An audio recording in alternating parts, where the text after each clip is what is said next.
پر چلے، صحابہ کے طریقے پر چلے۔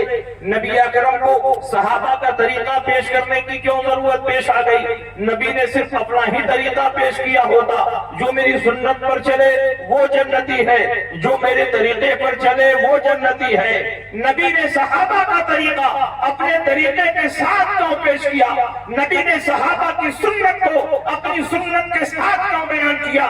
اس لیے کہ نبی کو معلوم تھا کہ ایک دور آئے گا لوگ صحابہ کو چھوڑ کر نبی کی سنت پر چلنے کا دعویٰ کریں گے، صحابہ کو چھوڑ کر قرآن پر عمل کرنے کا دعویٰ کریں گے، صحابہ کو چھوڑ کر حدیث رسول پر عمل کا دعویٰ کریں گے۔ اور جب صحابہ کو چھوڑ دیا جائے تو قرآن پر بھی عمل نہیں ہو سکتا، حدیث رسول پر بھی عمل نہیں ہو سکتا، نبی کی سنتوں کو بھی پہچانا نہیں جا سکتا۔ اس لیے نبی اکرم صلی اللہ علیہ وسلم نے اپنی سنت کے ساتھ ساتھ صحابہ کے طریقے کو لازم کرا۔ زندہ باد زندہ باد۔ آج کون سی جماعت ہے جو صحابہ کے طریقے پر چل رہی ہے؟ آج تو ہر آدمی کہتا ہے میں حق پر ہوں، میرے سوا سب غلط اور باطل ہے۔ کم پڑھے لکھے لوگ کنفیوژن کے شکار ہیں کہ کس کو حق پر مانے اور کس کو نہ مانے۔ نبی اکرم صلی اللہ علیہ وسلم نے ایک آئینہ دے دیا، ایک معیار اور کسوٹی عطا فرما دیا ہے۔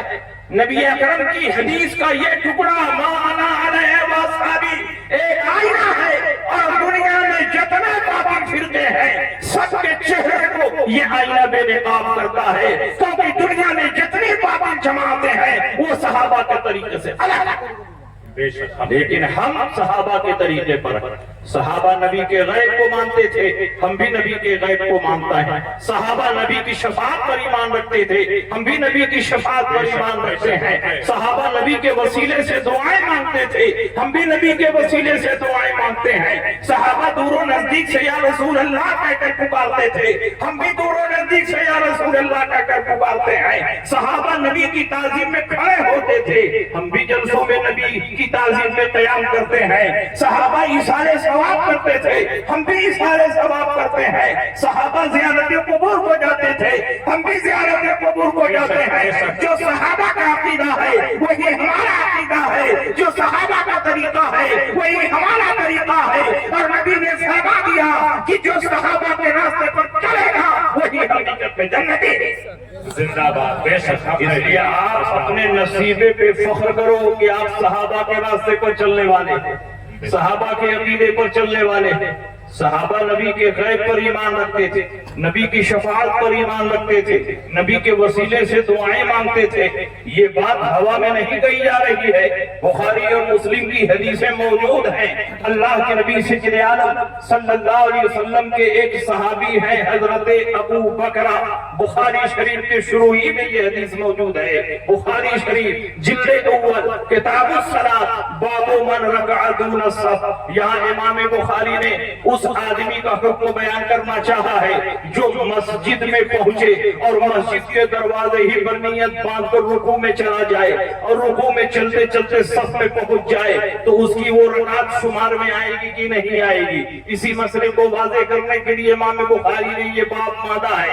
ابو بکر کی حدیث ہے، ان ابی بکر انہ انتہا الی النبی صلی اللہ علیہ وسلم وہو راکع، حضرت ابو بکر سے مروی ہے مسجد نبوی شریف میں پہنچے، مسجد کے دروازے پر جہاں جوتا چپل اتارا جاتا ہے ابھی وہیں پہنچے تھے، دیکھا حضور علیہ السلام رکوع میں جا چکے، صحابہ رکوع میں جا چکے۔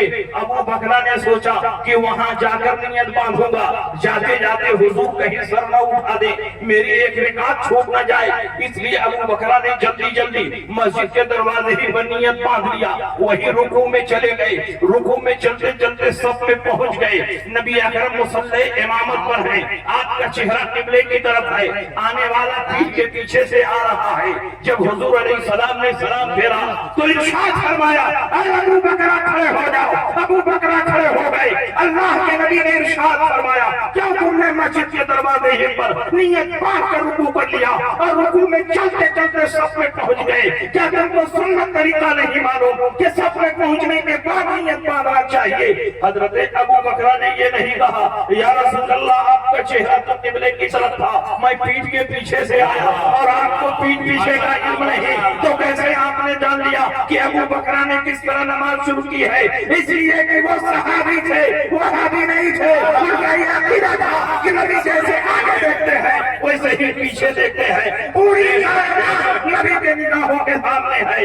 اللہ کے نبی نے ارشاد فرمایا ان اللہ رفع الدنیا فانا انظر الیہا واذا ما هو قائم فیہا الی یوم القیامہ کانما انظر الی کفی ہذہ، جو کچھ دنیا میں ہو چکا ہے، جو کچھ قیامت تک ہونے والا ہے، سب کو سمیٹ کر اللہ نے میرے نگاہوں کے سامنے کر دیا ہے۔ میں تمام چیزوں کو ایسے ہی دیکھتا ہوں جیسے ہاتھ کی ہتھیلی کو دیکھتا ہوں۔ ہمارا رکوعکم ولا خشوعکم، تمہارا رکوع بھی مجھ سے چھپا ہوا نہیں، تمہارا خشوع بھی مجھ سے چھپا ہوا نہیں۔ تم لوگ سمجھتے ہو کہ میرا چہرہ قبلے کی طرف ہوتا ہے، میں تم کو پیٹھ کے پیچھے نہیں دیکھتا ہوں۔ انی لا اراکم وراء ظہری کما اراکم امامی، میں تم کو پیٹھ کے پیچھے ایسے ہی دیکھتا ہوں جیسے آگے دیکھتا ہوں، کیونکہ میں وہ پیغمبر ہوں کہ جب قبرستان سے گزرتا ہوں مردوں کے حالات کو دیکھتا ہوں، کس پر عذاب ہو رہا ہے، کس کو سوال کیا جا رہا ہے۔ میں زمین پر ہوتا ہوں، آسمان والوں کو دیکھتا ہوں، مکے میں ہوتا ہوں، مدینے والوں کو دیکھتا ہوں، مدینے میں ہوتا ہوں، جنگ روم کا مشاہدہ کرتا ہوں، منبر پر ہوتا ہوں، قیامت تک کے احوال کو صحابہ کے سامنے بیان کرتا ہوں، زمین پر ہوتا ہوں، اپنے حوض کوثر کو دیکھتا ہوں۔ واللہ انی لا ارى من مقامی ھذا، یہی میں کھڑے کھڑے میں اپنے حوض کوثر کو دیکھ رہا ہوں۔ وہ کیسا نبی ہے، زمین پر ہے، آسمان والوں کو دیکھ رہا ہے، آسمان پر ہے، زمین والوں کو دیکھ رہا ہے۔ اعلیٰ حضرت امام محمد رضا نے اسی منظر کی عکاسی کرتے ہوئے ارشاد فرمایا سر عرش پر ہے تیرا گزر، دل فرش پر ہے تیری نظر، ملکوت ملک میں کوئی شے نہیں وہ جو تجھ پہ آیا نہیں، وہ خدا کا یہی ہے در، نہیں اور کوئی وفر بندر جو وہاں سے ہو، یہی آگے ہو جو یہاں نہیں تو۔ نعرہ تکبیر، نعرہ رسالت، سرکار دو عالم کانفرنس، مسلک اعلیٰ حضرت، نعرہ تکبیر، نعرہ رسالت، زندہ باد زندہ باد۔ الحمدللہ ہم صحابہ کے عقیدے پر ہیں۔ صحابہ کا عقیدہ تھا کہ نبی غیب جانتے ہیں، اور ہم بھی یہ عقیدہ رکھتے ہیں کہ نبی غیب جانتے ہیں۔ یہ نبی کے غیب کے منکر ہے، نبی کی شفاعت کے منکر ہے، عقیدہ توسل کے منکر ہے، زیارت قبور کے منکر ہے، ایثار ثواب کے منکر ہے، یا رسول اللہ کہنے کے منکر ہے۔ یہ ساری باتیں صحابہ کرام سے ثابت ہیں۔ نبی اکرم صلی اللہ علیہ وسلم کو اللہ نے پاور اور اختیار دیا ہے کہ آپ دنیا میں جس کی شفاعت کر دیں اس کے لیے جنت واجب ہو جائے، اور آخرت میں آپ جس کی سفارش کر دیں اس کے لیے جنت کا دروازہ کھل جائے۔ اللہ کے نبی سید عالم صلی اللہ علیہ وسلم ارشاد فرماتے ہیں، بخاری اور مسلم کی حدیث ہے، جب میں معراج کی رات اللہ کے حضور حاضر ہوا تو اللہ نے مجھے شفاعت کبریٰ کا منصب عطا کیا، میں جس کے لیے سفارش کر دوں اس کے لیے جنت واجب ہو جائے۔ اللہ کے نبی نے ارشاد فرمایا میری امت کے 70,000 افراد بغیر حساب و کتاب کے جنت میں جائیں گے، وجوہہم کالقمر لیلۃ البدر، ان کا چہرہ 14ویں رات کے چاند کی طرح چمک رہا ہوگا، کوئی پہلے اور کوئی بعد میں نہیں جنت میں داخل ہوگا، 70,000 ایک ساتھ قدم اٹھائیں گے اور جنت میں داخل ہو جائیں گے، لا يدخل اولہم حتی يدخل آخرہم۔ اللہ کے نبی نے یہ حدیث ارشاد فرمائی، ایک صحابی رسول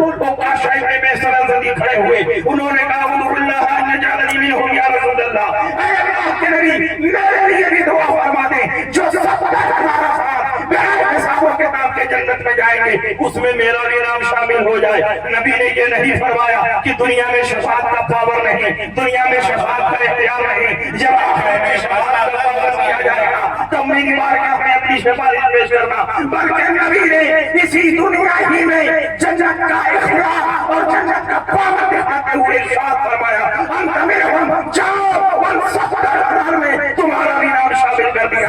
اس کا مطلب یہ ہوا کہ 70,000 کا کوٹا اگرچہ اللہ نے مقرر کیا ہے، لیکن 70,000 میں کون داخل ہوگا، کون خارج ہوگا، سلیکشن کا اختیار پیارے مصطفیٰ کو دیا گیا ہے۔ مصطفیٰ جسے چاہیں گے وہ 70,000 میں داخل ہو جائے، اور جسے نہیں چاہیں گے وہ لاکھوں پڑھے، روزہ رکھے، قرآن کی تلاوت کرے، مصطفیٰ کی شفاعت کا مستحق نہیں ہو۔ زندہ باد۔ اسی لیے اعلیٰ حضرت فرماتے ہیں آج لے ان کی فنا، آج مسلمان سے پھر نہ مانیں گے قیامت کے اگر نبی کی شفاعت پر ہم پر ایمان رکھتے ہیں تم نبی کی شفاعت کے منکر ہو۔ اللہ کے نبی سید عالم صلی اللہ علیہ وسلم ارشاد فرماتے ہیں، یہ بھی بخاری کی حدیث ہے، جب یہ آیت کریمہ اتری وَلَسَوْفَ يُعْطِيكَ رَبُّكَ فَتَرْضَىٰ، ان قریب پروردگار عالم آپ کو اتنا عطا فرمائے گا کہ آپ راضی ہو جائیں گے، تو میرے محبوب مچل کر فرماتے ہیں میں راضی ہی نہیں ہوں گا۔ پروردگار عالم فرمائے گا میں اتنا دوں گا کہ راضی ہو جاؤ گے۔ پیارے مصطفیٰ فرماتے ہیں میں راضی ہی نہیں ہوں گا۔ اللہ فرماتا میں اور اتنا دوں گا کہ تم راضی ہو جاؤ گے۔ نبی فرماتے میں راضی ہی نہیں ہوں گا۔ پروردگار عالم فرمائے گا اے میرے محبوب بتا تم کیسے راضی ہو گئے۔ بخاری کی حدیث ہے، اللہ کے نبی ارشاد فرماتے ہیں میں اس وقت تک راضی ہی نہیں ہوں گا جب تک میری امت کا ایک فرد جہنم سے نکل کر جنت میں داخل ہے۔ سبحان اللہ ماشاء یہ اللہ۔ پاور کس کو ملا ہے، یہ اختیار کس کو ملا ہے؟ نبی اکرم صلی اللہ علیہ وسلم کو محتاج بنا کر نہیں بھیجا، مختار بنا کر بھیجا۔ نبی کو بے اختیار بنا کر نہیں بھیجا، با اختیار بنا کر بھیجا۔ نبی چاہے پہاڑ کی طرف اشارہ فرما دے، پہاڑ سونے کا ہو جائے اور نبی کے ساتھ ساتھ چلے۔ نبی ارشاد فرماتے ہیں لو شئتو لصار معی جبل من جبال ذہب، اگر میں چاہوں تو یہ پہاڑ سونے کا بن جائے اور میرے ساتھ ساتھ چلے۔ اللہ کے نبی کو اللہ کے نبی کو اللہ نے اتنا پاور اور اختیار دیا ہے کہ آپ پیڑ کی طرف اشارہ کر دیں تو پیڑ آپ کی بارگاہ میں سجدہ ریز ہو جائے۔ آپ چاند کی طرف اشارہ کر دیں ڈوبا ہوا سورج پلٹ آئے، اور آپ سورج کی طرف اشارہ کر دیں ڈوبا ہوا سورج پلٹ آئے۔ چاند کی طرف اشارہ کر دیں دو ٹکڑے ہو جائے، جانور کی طرف اشارہ کر دیں آپ کی بارگاہ میں حاضر ہو کر انسانوں کی طرف کلام کرنے لگے، کنکر کی طرف اشارہ کر دیں نبی کا کلمہ پڑھنے لگے۔ اعلیٰ حضرت امام احمد رضا فرماتے ہیں سورج الٹے پاؤں پلٹے چاند اشارے ہو جائے، اندھے نجدی دیکھ لے قدرت رسول اللہ کی، اشارے سے چاند کو چیر دیا، ڈوبے ہوئے خون کو پھینک دیا،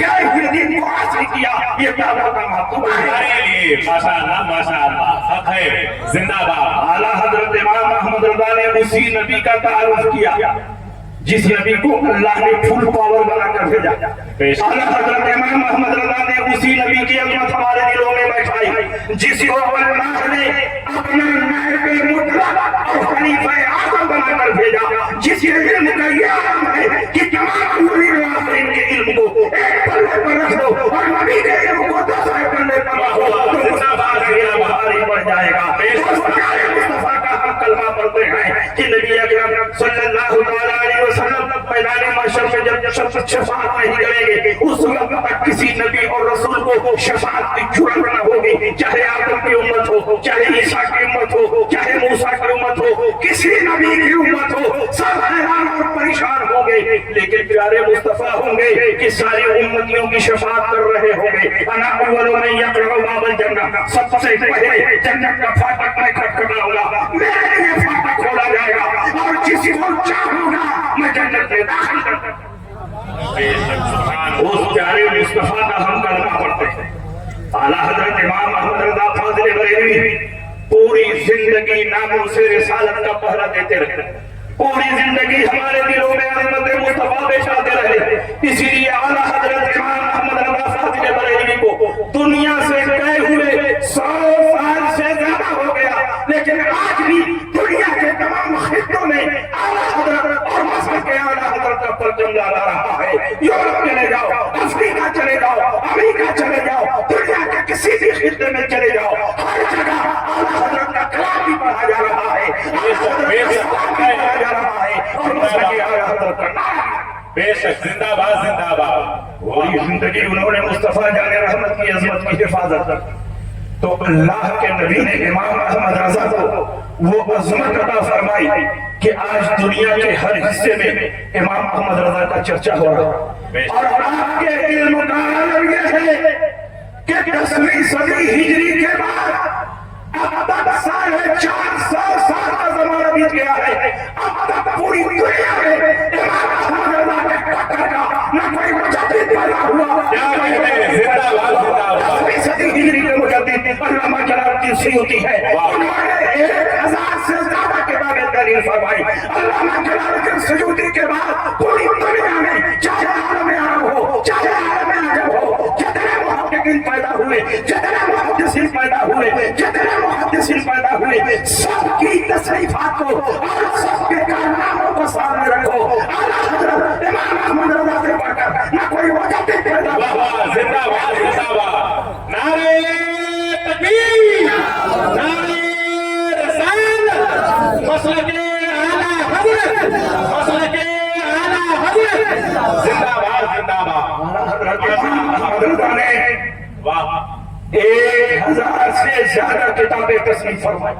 بے شک اور کچھ کتابیں تو ایسی لکھی کہ پوری کتاب میں نکتے والا کوئی لفظ ہی نہیں استعمال ہے اللہ اکبر اللہ اکبر پوری کتاب میں خطبے سے لے کر ختم تک نکتے والا کوئی لفظ استعمال نہیں فرمایا اور کچھ کتابیں ایسی تصنیف فرمائی کہ کوئی لفظ ایسا نہیں استعمال فرمایا جس میں نکتا تھا یہ قدرت یہ مہارت یہ قابلیت آدمی اپنی محنت اور کوشش سے حاصل نہیں کر سکتا یہ علم لدنی ہے جو حضرت امام احمد رضا کو حاصل ہے کیونکہ پوری زندگی مصطفیٰ جان رحمت کی عزت کی حفاظت کرتے رہے تو مصطفیٰ جان رحمت نے اپنے علم کا وہ جوہر عطا فرما دیا کہ امام احمد رضا ہے کہ پوری زندگی میں 1000 سے زیادہ کتابیں لکھتے ہوئے رضا واہ واہ زندہ باد اور اعلیٰ حضرت جب حج کے لیے تشریف لے گئے پہلی بار والدین کے ساتھ گئے اور دوسری بار اچانک باطنی کشش کی بنیاد پر اعلیٰ حضرت امام احمد رضا حج کے لیے تشریف لے گئے وہاں پہنچے تو مولوی خلیل امبیڈری پہلے سے موجود تھے اس وقت حرمین تجربین پر ہم سنیوں کی حکومت قائم تھی ترکوں کی حکومت قائم تھی خلافت عثمانیہ قائم تھی اور خلافت عثمانیہ کے لوگ سنی حنفی مسلمان خلیل امبیڈری نے 6 سوالات پیش کیے اور شریف مکہ کے دربار میں یہ گزارش کی کہ اگر آپ لوگوں کا عقیدہ ہے کہ نبی غیب جانتے ہیں تو آپ میرے سوالوں کا جواب عطا فرما دیجیے شریف مکہ نے مولانا صالح کمال کو بلایا اور فرمایا کہ یہ وہابیوں کی طرف سے 6 سوالات آئے نعرہ تکبیر نعرہ رسالت نعرہ رسالت آپ یہ سوال لے جائیے 2 دن میں اس کا جواب لکھ کر میرے دربار میں پیش کیجیے شریف مکہ مولانا صالح کمال جو مفتی احناف کے عہدے پر فائز ہیں سوال لے کر گئے اپنی الماری میں رکھ دیا اعلیٰ حضرت امام احمد رضا کو خبر ملی کہ وہابیوں نے علم غیب مصطفیٰ پر حملہ کیا ہے شریف مکہ کو ایک کتاب چاہیے اس میں علم غیب کا جواب چاہیے اعلیٰ حضرت امام احمد رضا جو بریلی میں بیٹھ کر ناموس رسالت کی حفاظت کرتے رہے ان کو کیسے یہ گوارا ہو سکتا ہے کہ مکہ کی سرزمین پر اعلیٰ حضرت کے علم پر حملہ ہو اور امام احمد رضا خان چپ چاپ بیٹھے رہے امام احمد رضا کا قلم نہ چلنے لگا حضرت امام احمد رضا مولانا صالح کمال کے گھر گئے میلاد کی محفل چل رہی تھی بڑے بڑے علماء اور مشائخ موجود تھے اعلیٰ حضرت جب پہنچے علماء نے کھڑے ہو کر اعلیٰ حضرت کا استقبال کیا اور مولانا صالح کمال نے کہا حضور جب آپ آ ہی گئے ہیں کچھ دیر تقریر فرما دیں تاکہ میلاد اختتام کو پہنچ گئے اعلیٰ حضرت امام احمد رضا کھڑے ہوئے اور عربی زبان میں کتاب و سنت کے روشنی میں تقریباً 2 گھنٹہ مسلسل علم غیب مصطفیٰ پر اعلیٰ حضرت امام احمد رضا تقریر فرماتے رہے اور قلم کے بڑے بڑے علماء چھوٹتے رہے ماشاءاللہ جب تقریر ختم ہوئی شریف مکہ کا دیا ہوا پرچہ یاد آیا مولانا صالح کمال نے ارمانی میں سے پرچہ نکالا کہا جو کتاب مجھے لکھنی ہے وہ تو مولانا احمد رضا کی سب زبانی آ واہ زندہ باد انہوں نے پرچہ نکالا کہا حضور لے گئے اور اس کا جواب لکھ کر مجھے 2 دن میں پیش کر دیں اعلیٰ حضرت امام احمد رضا نے فرمایا کہ اس موضوع پر احمد رضا کا قلم چلے گا تو پوری تحقیق کے ساتھ لکھا جائے گا انہوں نے کہا حضور اتنا ٹائم نہیں ہے جو آپ نے بیان فرمایا اس میں سارے جوابات موجود ہیں آپ اسی کو لکھ دیجئے کتاب تیار ہو جائے گی. اعلیٰ حضرت نے پوچھا کتنا ٹائم ہے؟ انہوں نے کہا 2 دن. اعلیٰ حضرت امام احمد رضا فرماتے ہیں 2 دن تو بہت ہے، چند گھنٹوں میں احمد رضا ایک ایسی کتاب لکھ دے گا کہ صبح قیامت تک وہ حدیث کا جواب نہیں دے گا. زندہ باد زندہ باد. اعلیٰ حضرت وہ پرچہ لے کر گئے اپنی قیام گاہ تک. اور اعلیٰ حضرت ہم لوگوں کی طرح کوئی چھوٹے موٹے مولوی نہیں تھے. مر گئے علماء، مر گئے فتوا، مر گئے تقویٰ، ہر وقت علماء کی بھیڑ. اعلیٰ حضرت امام احمد رضا کو کب فرصت ملے کہ کتاب لکھے ہیں، اسی میں بخار آ گیا. لیکن بخار کی شدت میں اعلیٰ حضرت امام احمد رضا نے قلم اٹھایا اور بغیر کسی کتاب کو دیکھے ہوئے مجموعی طور پر صرف 8.5 گھنٹے میں الدولۃ المکیہ بالمادۃ الغیبیہ کے نام سے اعلیٰ حضرت امام احمد رضا نے عربی زبان میں ایک ایسی عظیم الشان کتاب تحریر فرمائی کہ جب یہ کتاب شریف مکہ کے دربار میں پڑھی جا رہی تھی، ابھی آدھی کتاب پڑھی گئی اور شریف مکہ نے فیصلہ سنا دیا. اللہ یؤتی وہؤلاء یمنعون. اللہ اپنے حبیب کو غیب کا علم عطا فرماتا ہے اور یہ بخاری اس کا انکار. زندہ باد زندہ باد. اعلیٰ حضرت جب وہ کتاب لے کر بمبئی آئے، پانی کے جہاز سے گئے تھے، پانی کے جہاز سے واپس آئے. کرلا کسائی والا میں اعلیٰ حضرت کا قیام تھا. اکرام امام محمد رضا کا مطالعہ کرے. مفتی برہان الحق صاحب کی لکھی ہوئی کتاب. کچھ لوگوں نے کہا حضور بغیر کسی کتاب کو دیکھے ہوئے آپ نے عربی زبان صرف 8.5 گھنٹے میں اتنی عظیم الشان کتاب کیسے لکھی؟ آج کا مولوی ہوتا پھول کر غبارہ ہو جاتا. میرے علم کا کمال ہے، میری ذہانت کا کمال ہے، لیکن اعلیٰ حضرت امام احمد رضا فرماتے ہیں کہ اس میں میرا کوئی کمال نہیں، سب غوث پاک کا کمال ہے. جب کتاب لکھ رہا تھا ایسا محسوس ہو رہا تھا غوث پاک کی روحانیت میرے پشت پر سوار ہے. کیا کبھی جس میں حمایت کا حکم چلتا ہے شہر کو خطرے میں لاتا نہیں، غوث پاک بتاتے جا رہے ہیں محمد رضا کا چلتا جا رہا ہے.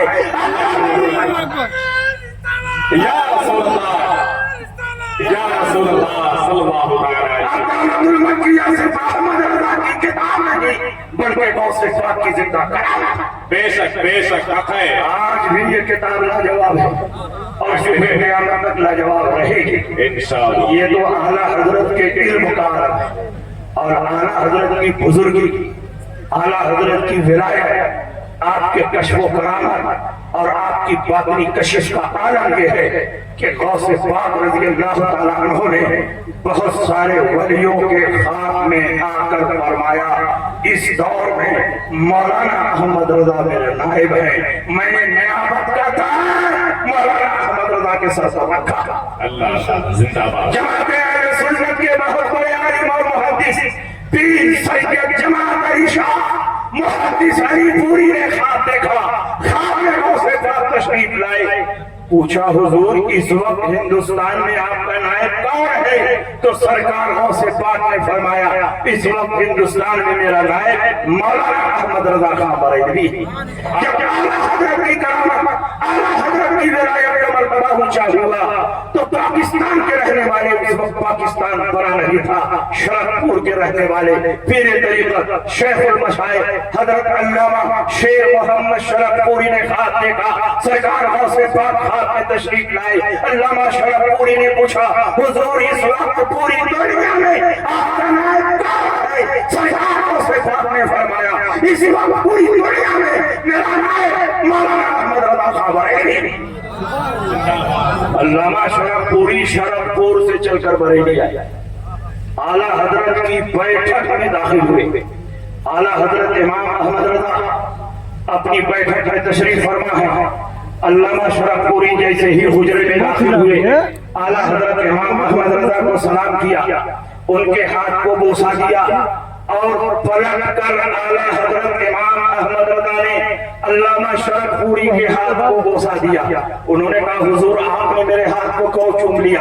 میں نے تو اس لیے آپ کا ہاتھ چوما کہ آپ ہندوستان کے سب سے بڑے عالم ہیں، سب سے بڑے فقیہ ہیں، سب سے بڑے مفتی ہیں. آپ نے میرا ہاتھ کیوں چوما؟